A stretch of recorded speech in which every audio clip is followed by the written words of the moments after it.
The Art of War, Chapter 7, Maneuvering, Part 8 of 8, The Desperate Foe. I quote, "When you surround an army, leave an outlet free. Do not press a desperate foe too hard." What does it mean in the modern world? When an organism believes it has zero chance of survival, the fear of death is replaced by the ferocity of the cornered. They will fight with a suicidal intensity that can cause disproportionate damage to the victor. By leaving a golden bridge, a perceived way out, you offer their survival instinct a non-violent path.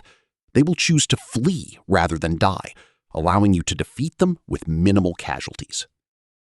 Now, these are your follow-up actions. In any competitive victory or difficult HR conversation, never leave the other person with nothing to lose. Provide a face-saving exit or a graceful way to retreat. It is far more efficient to let an opponent walk away than to force them to fight a scorched-earth battle that hurts both parties. Subscribe for more.